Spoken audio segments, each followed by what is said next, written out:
అసలు సమస్య ఏంటి బావా? ఏం లేదు బావా, నీ పొలం నీ తాతల కాలం నుంచి వారసత్వంగా వస్తున్న ఆస్తి. దాని మీద నీకే కాదు, నీ వారసులకు కూడా హక్కుంటుంది.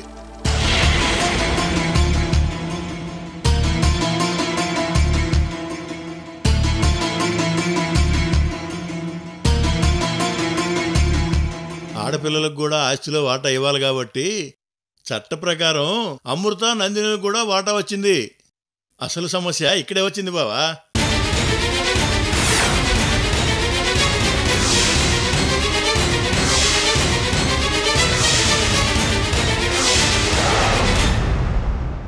అమృత ఎవరితోనో వెళ్ళిపోయి పెళ్లి చేసుకుంది. నీతో మాటలు లేవు, గొడవలు మాత్రం ఉన్నాయి. కాబట్టి రేపు పొద్దున ఎప్పుడన్నా ఆస్తిలో వాటా కావాలని అడిగితే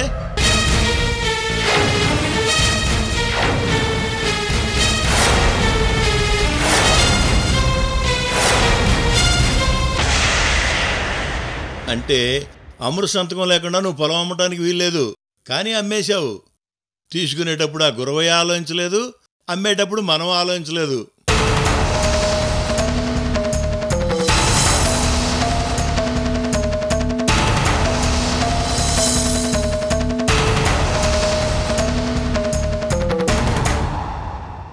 కానీ ఇప్పుడు గురవయ్య ఈ లిటిగేషన్ పట్టుకుని పత్రాల మీద అమృత సంతకం పెట్టిస్తేనే నాకు పొలం తీసుకున్నట్టుగా నమ్మకం ఉంటుంది అంటున్నాడు. రేపు భవిష్యత్తులో మా నాన్న నాకు తెలియకుండా పొలం అమ్మేశాడు, ఇది అన్యాయం అని అమృత కోర్టుకెళ్తే అప్పుడు గురవయ్య మునిగిపోతాడు. వాడి భయం కూడా అదే. అంటే అమృతకి ఇష్టం లేకుండా పొలం అమ్మకూడదా అన్నయ్య? అమ్మకూడదమ్మా. ఆస్తి వారసత్వదై ఉండి పిల్లలు అమృతలా మేజర్ అయి ఉంటే వాళ్ళ సంతకం కూడా తీసుకోవాలి. అది లీగల్ పాయింట్.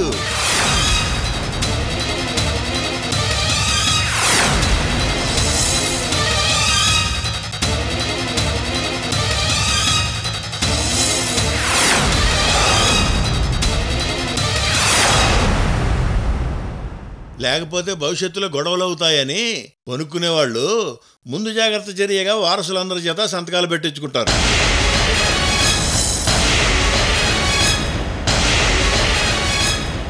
ఇప్పుడు మీరు చేయాల్సింది ఏంటంటే అమృత చేత ఈ దస్తావేజుల మీద సంతకాలు పెట్టించండి.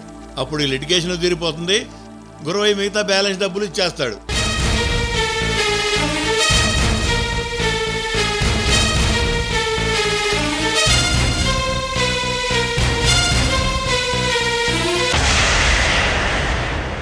పెట్టించకపోతే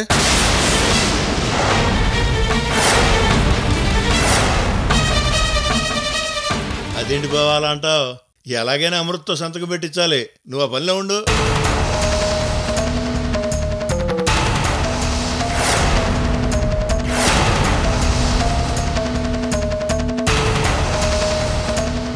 నేను సాయంత్రం లోపు సిటీలో పని చూసుకుని వస్తాను. ఈలోగా అమృతతో సంతకాలు పెట్టించండి. ఏమ్మా? ఏం బావా?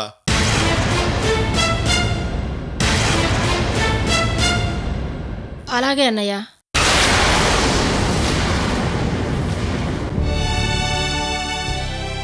బావా, ఇది చిన్న సమస్య. నువ్వు మొండిగా ఆలించి పెద్ద చేసుకోకు. నీకు అన్నీ తెలుసు, నీకు చెప్పాల్సిన అవసరం లేదు.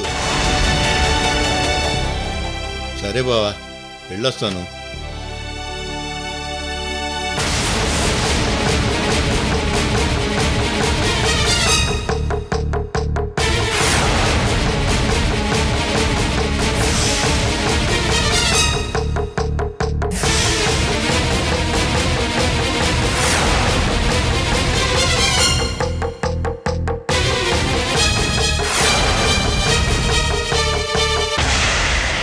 ఏమండి, మరి ఇప్పుడు ఏం చేద్దామంటారు? అమృత దగ్గరికి వెళ్ళి దాని దగ్గరికి నేను వెళ్ళాలా? నేను వెళ్ళను లక్ష్మి. అదేంటండి, అన్నయ్య అంతలా చెప్పి వెళ్ళారు, మళ్ళీ మీరు ఇలా మాట్లాడితే ఎలా? అదంతా నాకు తెలీదు. నేను అమృత దగ్గరికి వెళ్ళి, అమృత నువ్వు సంతకం పెట్టమ్మా, నువ్వు సంతకం పెట్టకపోతే పొలం డబ్బులు నాకు రావని నేను దాని దగ్గరికి అడుకోవాలా?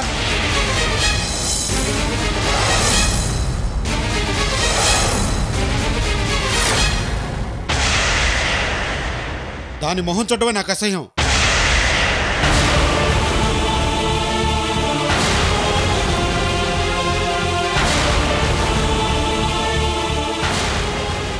దాంతో మాట్లాడటం నాకు ఇష్టం లేదు.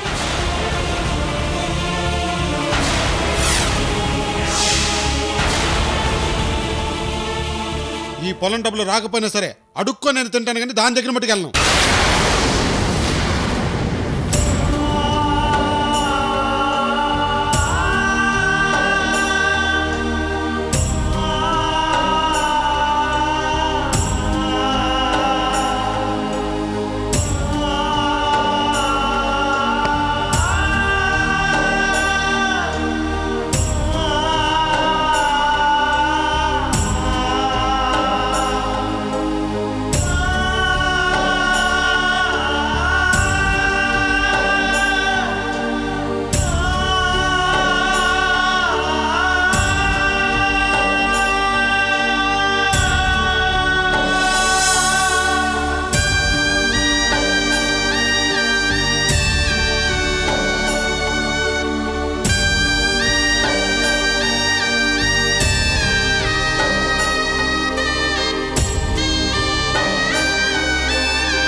ఇప్పుడు అన్నయ్యకి ఏం సమాధానం చెప్పాలి?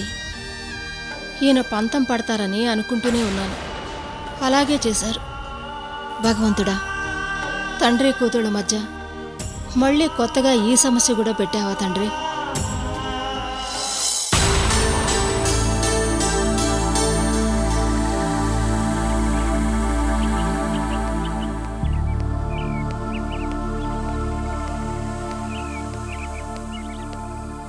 అమృత, అమృత, అమృత, బాగున్నావా? బాగున్నాను. కాలేజ్కి వస్తున్నావా? భుజాన బ్యాగ్ చూసి పొరపాటు పడకు. ఇది జస్ట్ బిల్డప్ కోసమే. ఏదో అప్పుడప్పుడు వస్తుంటాను అంతే. హాస్టల్ ఖాళీ చేసి అన్నయ్య వదులతో కలిసి ఉంటున్నావట? మరి ఇంకేంటి, కాలేజ్కి రావచ్చు కదా. పెనం మీద నుంచి పొయ్యి మీద పడ్డట్టుగా ఉంది నా పరిస్థితి. మా వదిన పెద్ద గయ్యాలి. కాలేజ్కి వెళ్ళకూడదని పెద్ద గొడవ చేస్తోంది. చదువుకోకుండా ఆవిడ గారి తమ్ముడిని పెళ్లి చేసుకోవాలట. చేసుకో. చదువుకోవాలి కదా. చదువుకో. చదువుకోనివ్వడం లేదే. అసలు నీ ప్రాబ్లం ఏంటి? నిజం చెప్పాలంటే అసలు ప్రాబ్లం నువ్వే.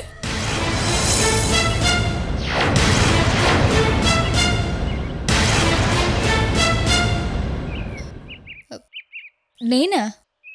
అవును తల్లి, మా వదిన పెద్ద గయ్యాలి. నువ్వు నా ప్రాణానికి ఒక బొమ్మాలి. ఏంటి నువ్వు చెప్పేది? ఏం చెప్పను? ఎంత వద్దనుకున్నా నువ్వే గుర్తుకొస్తున్నావు. నీ గురించే ఆలోచనలు. నేను నిన్ను, రేణుక, వికాస్ని ముగ్గురిని సిన్సియర్గా వదిలేశాను. కానీ మీరు నన్ను వదలడం లేదు. ఆ వికాస్ ఏమో నీ గురించి చెప్పమని, సాగర్ ఏమో చెప్పొద్దని ఇద్దరు నన్ను టార్చర్ పెడుతున్నారు.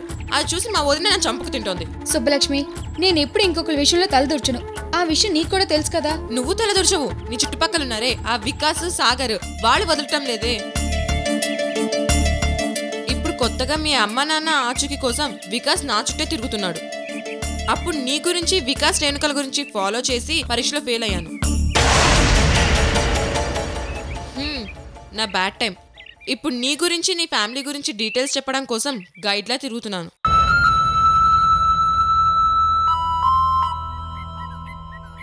వికాస్ మీ ఊరు అడ్రస్ అడిగితే చెప్పాను. వదిలేశాడా? వదలలేదు. మళ్ళీ వచ్చాడు. అమృత అమ్మా నాన్న సిటీలోనే ఉన్నారు, ఎక్కడున్నారో పద అంటూ జంట నగరాలు మొత్తం తిప్పాడు. కానీ మీ అమ్మ నాన్న మాత్రం కనపడలేదు. చివరికి సిటీలో కిరాణా షాప్ పెట్టుకొని ఉన్నారని కనిపెట్టాను.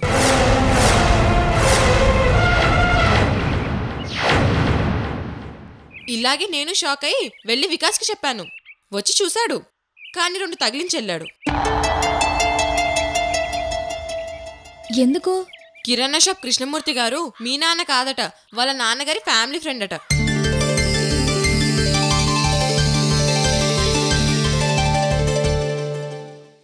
సర్లే అనుకొని ఆ విషయం డైరెక్ట్గా కిరణ్ ఒకటి కృష్ణమూర్తి గారినే అడిగాను.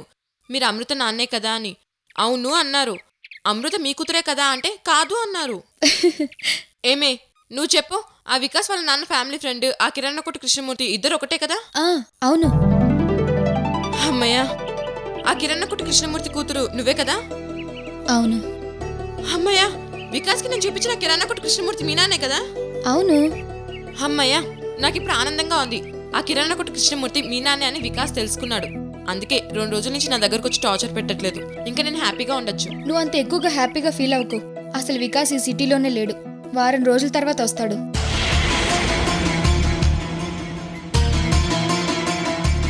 ఎక్కడికి వెళ్ళాడు? కేరళ. ఎందుకు? మా అమ్మ నాన్న ఎవరో ఎక్కడున్నారో అంజని వేసి కరుక్కోవడానికి కేరళ వెళ్ళాడు. మీ అమ్మ నాన్న ఎక్కడున్నారో అని అంచనా వేయించడానికి కేరళ వెళ్ళాడా? అయ్యో, నా కళ్ళు తిరుగుతున్నాయి.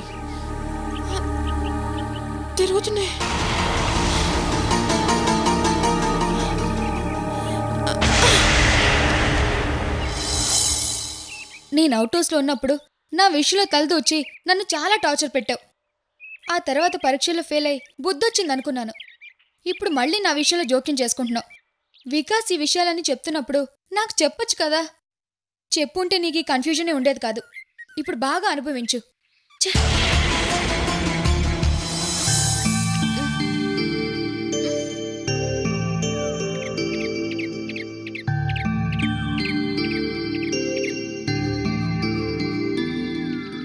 సుబ్బు, సుబ్బు, సుబ్బు బేబీ, మెల్లగా మెల్లగా లే సుబ్బు. సుబ్బు బేబీ, ఇప్పుడు ఎలా ఉంది? కృష్ణమూర్తి, కృష్ణమూర్తి, కృష్ణమూర్తి ఎవరు? వికాస్, వికాస్, వికాసా? వికాస్ ఎవరు? కృష్ణమూర్తి, వికాస్. సుబ్బు, సుబ్బు, లవ్వు లవ్వు నీ వెంట పడుతుంటే నన్ను కాదని వికాసు కృష్ణమూర్తి అని కలవరిస్తున్నావు. నీకు ఇదేమన్నా న్యాయంగా ఉందా? చెప్పు సుబ్బు, చెప్పు. వికాస్, ఇప్పుడు ఎలా? కారు కారు కారు కారాపు కారాపు.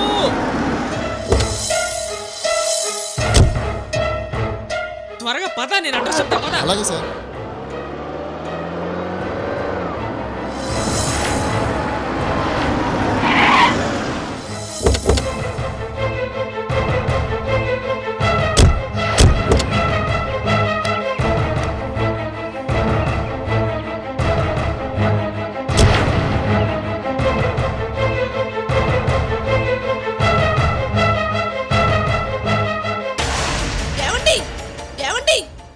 పద్మా, ఏంటా గావు కేక? మీ చెల్లెలు సుబ్బలక్ష్మి. సుబ్బలక్ష్మికి ఏమైంది? సుబ్బలక్ష్మి, అటు రండి. జాగ్రత్త, జాగ్రత్త. అమ్మా సుబ్బలక్ష్మి, ఏమైందమ్మా? పద్మా, నా చెల్లికి ఏమైంది? అయ్యో మీరు ఆగండి, అసలు ఏమైందో కనుక్కోవాలి కదా. సార్ డబ్బులు. 5 నిమిషాలు బయట ఉండవయ్యా, నేను వస్తాను. వెంటనే డాక్టర్ ఫోన్ చేయి. డాక్టర్ అవసరం లేదులేండి. అంటే పోయిందా? అవును. సుబ్బు, ఏంటి సార్ నిజంగా పోయినట్టు అంత షాక్ అవుతున్నారు? పోయింది ప్రాణం కాదండి, స్పృహ. మరి ఆ విషయం చెప్పవే. కంగారు పడకండి, ముందు మంచినీళ్ళు తీసుకొస్తారా? పద్మా, వెళ్ళి మంచినీళ్ళు తీసుకురా. అలాగేనండి. బాబు, అసలేం జరిగింది?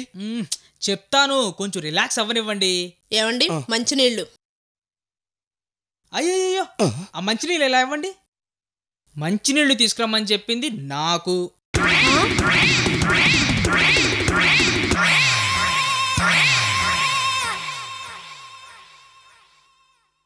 థ్యాంక్స్ అండి. సుబ్బుకి ఏం కాలేదు, షాక్ అయి రోడ్డు మీద పడిపోయింది అంతే. ఏమైంది? అదేనండి చెప్తున్నాను, షాక్ అయింది. అయితే సుబ్బలక్ష్మికి ఏం కాలేదుగా? నో ప్రాబ్లం, కాసేపు రెస్ట్ తీసుకొనివ్వండి, తర్వాత మెల్లగా స్పృహలోకి వస్తుంది. అంతే కదా? అంతేనండి, పాపం కాసేపు రెస్ట్ తీసుకొనివ్వండి. ఇప్పుడు చెప్పండి, సుబ్బలక్ష్మికి ఏమైంది? ఇందాకే చెప్పాను కదండి, షాక్ అయింది. సరే బాబు, ఆడపిల్ల రోడ్డు మీద పడిపోతే చూసి రకరకాలుగా మాట్లాడుకునే మనుషులు ఉన్నారు. కానీ మా అమ్మాయిని ఇంటి దగ్గర చాలా జాగ్రత్తగా దించావు. ఈ కాలంలో మీలాంటి అబ్బాయిలు ఉండడం చాలా కష్టం. Thanks Babu. ఇట్స్ ఓకే అండి, అది నా బాధ్యత. ఇప్పుడు చెప్పండి, ఇంతకీ మా సుబ్బలక్ష్మికి ఏమైంది? అదే చెప్తున్నాను కదా, షాక్ అయింది. బాబు నీ పేరేంటి? Karri Vengaiah, son of Karri Chengaiah. ఇంక నేను వెళ్ళొస్తానండి. మంచిది వెంగయ్య. ఇంక నేను వెళ్ళొస్తానండి. ఈ సాల్తీని ఎక్కడో చూశాను. ఎక్కడ చూశానబ్బా? ఒకసారి మంకీ క్యాప్ తీస్తే గుర్తుపడతానేమో. ఒకసారి ఆగు వెంగయ్య. ఏంటండి? ఏం లేదు, ఒకసారి నీ మంకీ క్యాప్ తీస్తే చూద్దామని. అమ్మో, దొరికిపోయానా? మంకీ క్యాప్ ఎందుకండి? ఏం లేదు, మొన్న సుబ్బలక్ష్మి నేను మార్కెట్కి వెళ్తుంటే ఎవడో పువ్వు పట్టుకొని ఐ లవ్ యూ అంటూ మా వెంట పడ్డాడు. ఆడచ్చు నీలాగే ఉన్నాడు. అవునా? ఒకసారి మంకీ క్యాప్ తీస్తే. నేను అలాంటి వాణ్ణి కాదండి. ఎలా అంటాడు? ఒకసారి క్యాప్ తీస్తే తెలుస్తుంది కదా. పద్మ, నువ్వెవరిని చూసి ఎవరనుకుంటున్నావు? ఈ అబ్బాయి మర్యాదస్తులా ఉన్నాడు. మర్యాదస్తుడు అవునో కాదో ఒకసారి ఆ మంకీ క్యాప్ తీస్తే తెలుస్తుంది. కర్రి వెంగయ్య గారు, ఒక్కసారి మీ క్యాప్ తీస్తారా?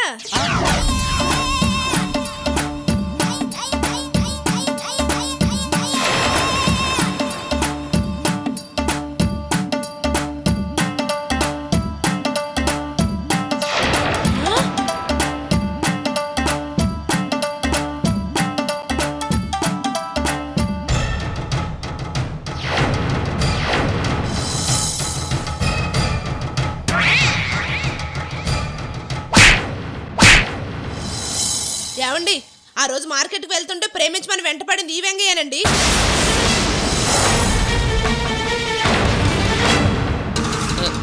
సార్, ముందు నేను చెప్పేది వినండి సార్.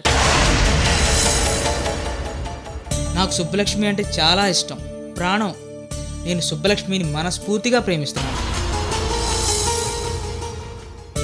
కానీ తను నన్ను ప్రేమించలేదు. నా వెంట పడొద్దని వార్నింగ్ కూడా ఇచ్చింది.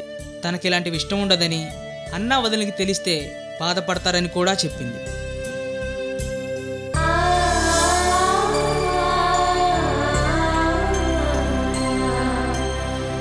సుబ్బలక్ష్మి వినయం, నా వెంట పడొద్దని తను నాకు చెప్పిన విధానం నాకు ఇంకా బాగా నచ్చాయి. సుబ్బలక్ష్మి మీద ప్రేమ నాకు ఇంకా పెరిగిపోయింది.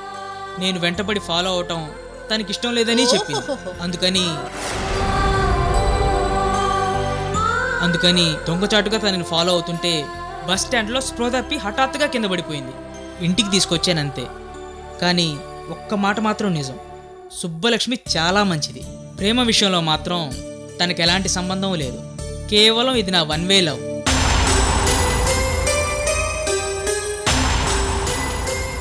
మీకు ఇష్టమైతే 2 వే లవ్ అవుతుంది. ప్రాబ్లం లేదనుకుంటే పెళ్లి చేసుకుంటాను.